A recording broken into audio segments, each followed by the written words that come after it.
Brother Louie conquered the world in 1986. It became modern talking's biggest international hit. But in the studio where it was recorded, Thomas Anders threw his microphone across the room and walked out. This is the story no one was supposed to hear. Chapter 1. The Demo. March 1986. Hamburg. Dieter Bohlen's private studio. Dieter sat alone at his keyboard at 2:17 in the morning. The ashtray beside him was full. The coffee had gone cold hours ago. He was playing the same 8 bars over and over, searching for something he couldn't yet name. Then it arrived. That bass line. That synth hook. The melody that would become Brother Louie. He recorded it immediately. No waiting. No second guessing. By 4:30 a.m., he had the full instrumental skeleton. He listened to it 12 times in a row without moving from his chair. This is it. This is the one that will break America. At 9 a.m. he called Thomas. Studio. Today, 2 p.m. I have something. Thomas heard it in Dieter's voice, that edge of manic certainty that appeared whenever Dieter believed he'd written something truly massive. What is it?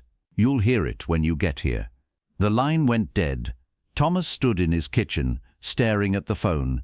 Something in his chest tightened. Thomas arrived at the studio at 1:53 p.m. Dieter was already there, standing at the mixing board, arms crossed, waiting. He didn't say hello. He just pressed play. The instrumental filled the room. Thomas stood completely still, listening. It was extraordinary. The synth line was relentless. The bass line was hypnotic. The structure was perfect. Verses that built tension, a pre-chorus that delayed release, and then that chorus, that unstoppable, undeniable chorus. Dieter stopped the track. Well, it's incredible. I know. Dieter's expression didn't change. We record tomorrow, full session. I want the final vocal by Friday. Thomas blinked. Tomorrow? Dieter, I haven't even heard the lyrics yet. You will. Tonight, I'll have them ready by 8. But Thomas. Dieter's voice went flat. This is the one. This is the song that puts us on the American charts. We don't wait. We move. Thomas looked at him, at the certainty in his eyes, at the way he was already turning back to the mixing board, as if the conversation was over because, in his mind, it was. Okay, Thomas said quietly. Tomorrow. But a part of him already knew. This session was going to be different. March 18th, 1986. 10 a.m. The studio was cold. Dieter had turned the air conditioning down to keep everyone alert. Thomas stood in the vocal booth, headphones on, mic in front of him, reading the lyrics for the first time. Deep love is a burning fire. The words were strong, direct, the kind of chorus that stuck in your head after one listen. Ready? Dieter's voice came through the headphones. Yeah, let's do a run-through first. No run-through. We record. Take 1. Thomas opened his mouth to protest, then stopped. This was how it worked now. Dieter decided. Thomas performed. The track started. Thomas sang. He made it through the first verse cleanly. The pre-chorus felt good. The chorus, he hit it hard, gave it everything, felt the power of the melody carrying his voice. The track ended. Silence. Then Dieter's voice. Again. What was wrong with that? Tone. You're singing it like a ballad. It's not a ballad. It's a war cry. Again. Thomas took a breath. Okay. Take 2. He pushed harder. More edge in his voice. More aggression. The track ended. Again. Tacker. What? The phrasing in the second verse. You're rushing. Again. Take 3. Take 4. Take 5. By take 12, Thomas's throat was raw. By take 19, he had stopped asking what was wrong.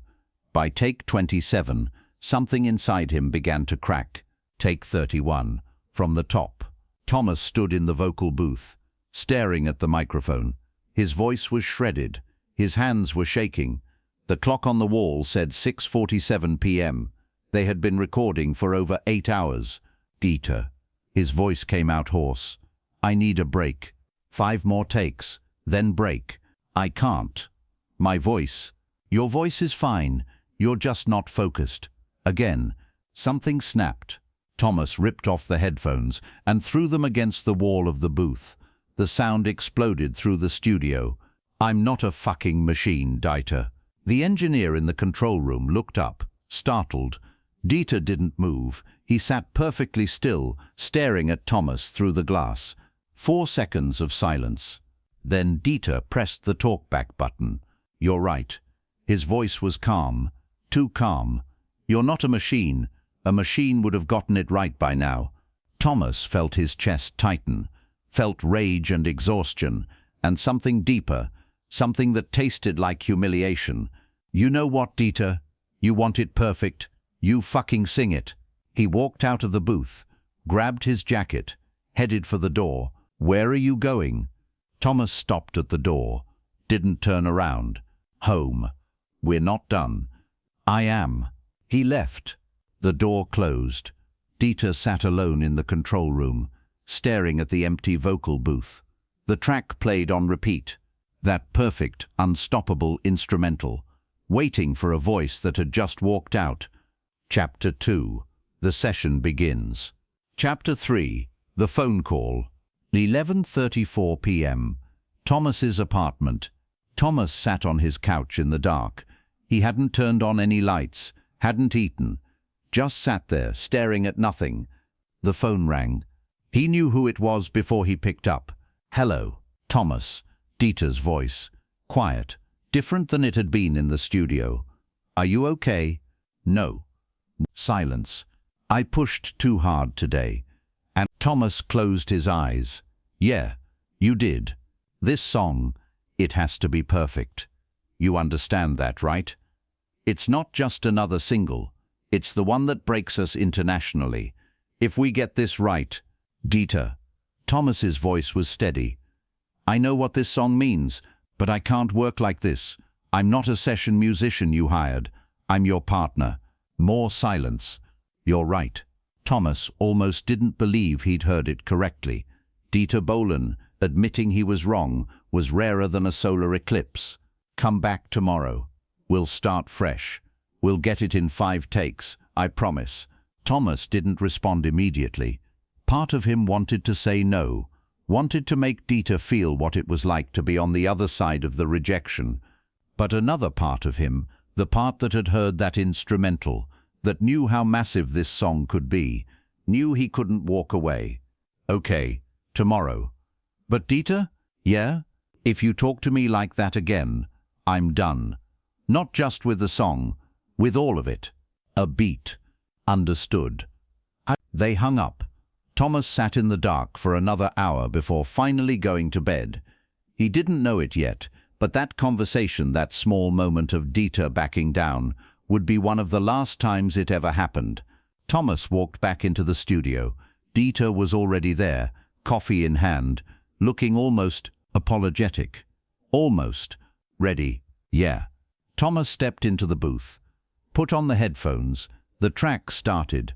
This time, something was different. Maybe it was the day off. Maybe it was the phone call. Maybe it was just that Thomas had finally found the anger the song needed.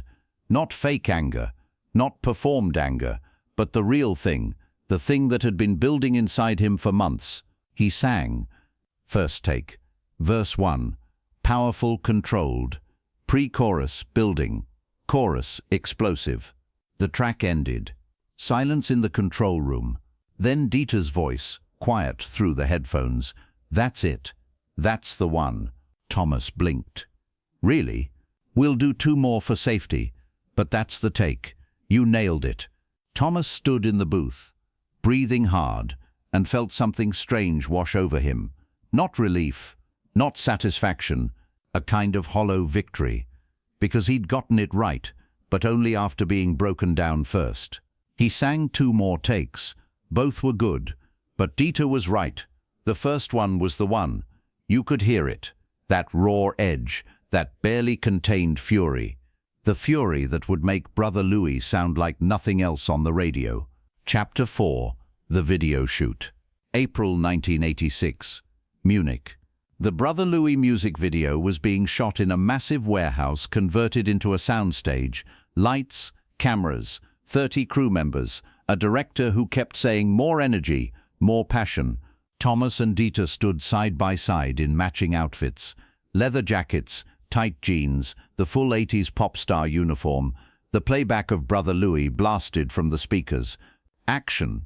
They performed, lip-synced, hit their marks, smiled for the camera. Cut. One more time. Dieter, you're looking at the camera too much. Thomas, bigger smile. Take 2. Take 3. Take 4. By take 8, Thomas's face hurt from smiling. Okay, great. Now we need the close-ups. Thomas, we'll start with you. The camera moved in. Thomas stood under the lights, the track playing again, mouthing the words he'd sung in that booth after 27 failed takes. Brother Louie, Louie, Louie. The director called cut, checked the monitor, frowned. Thomas, can you smile more? You look, I don't know, sad. Thomas forced his face into a wider smile. That's it. Perfect. But it wasn't perfect, because the smile didn't reach his eyes. And if you watched the final video closely, really closely, you could see it. That small flicker of something else behind the performance. Something that looked a lot like exhaustion. June 1986. Brother Louie was released. Within 2 weeks, it hit 1 in Germany. Within a month, it was climbing charts across Europe. By July, it was top 10 in France, Spain, Italy, Austria, Switzerland. By August, it was Modern Talking's biggest international hit. The song was everywhere. Radio, TV, clubs. It became impossible to go anywhere without hearing it. Dieter had been right. This was the one, the song that took them from European pop stars to global icons. And Thomas sang it every night. Concert after concert, city after city, the same song, the same choreography, the same smile. One night, after a show in Vienna, a journalist asked him, "How does it feel to have created such a massive hit?" Thomas smiled. The practiced smile, the one that looked real in photographs. It's incredible. It's what every artist dreams of. And working with Dieter, he's known as a perfectionist in the studio. What was recording Brother Louie like? Thomas's smile didn't change, but something in his eyes did. Dieter knows exactly what he wants, and he doesn't stop until he gets it. The journalist wrote it down as a compliment. It wasn't. Chapter 5. The Champagne. September 1986. Hamburg. Dieter's apartment. Dieter threw a party. Brother Louie had just been certified triple platinum in Germany. The apartment was full of people, producers, managers, journalists, hangers-on. Everyone wanted to be close to the success. Dieter stood in the center of the room, champagne glass raised, soaking in the attention. To Brother Louie, to the song that proved we're not just a German phenomenon, we're international. Everyone cheered, glasses clinked. Thomas stood near the window, champagne in hand, watching. He hadn't said much all night. People kept coming up to congratulate him, and he smiled and thanked them, and said all the right things. But inside he felt nothing. Dieter crossed the room to him. "Hey." Dieter's eyes were bright, slightly drunk. "You okay? You've been quiet." "I'm fine. Just tired." "Tired? Are you kidding? This is our night. We made history with this song."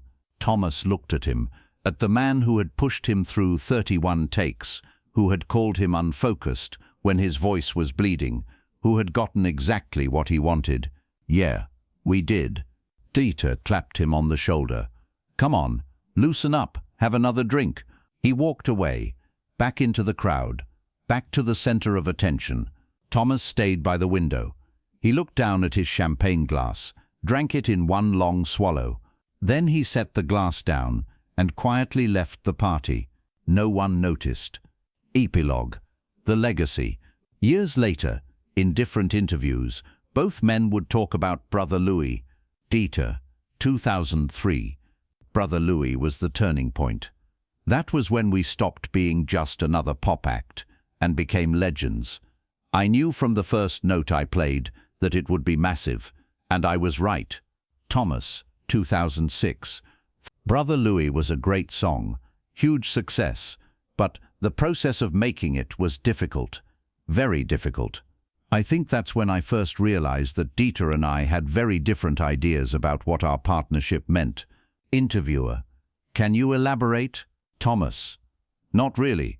It was a long time ago, but his eyes said everything his words didn't. Brother Louie sold over 1.5 million copies worldwide. It charted in 27 countries. It became one of the most iconic songs of the 1980s. And in the studio where it was recorded, there's a small dent in the wall of the vocal booth, right where Thomas threw his headphones on take 31. No one ever repaired it. Maybe because some scars are worth keeping. Final note: the song became a legend, but the cost of making it was written in the silence between two men who used to be friends.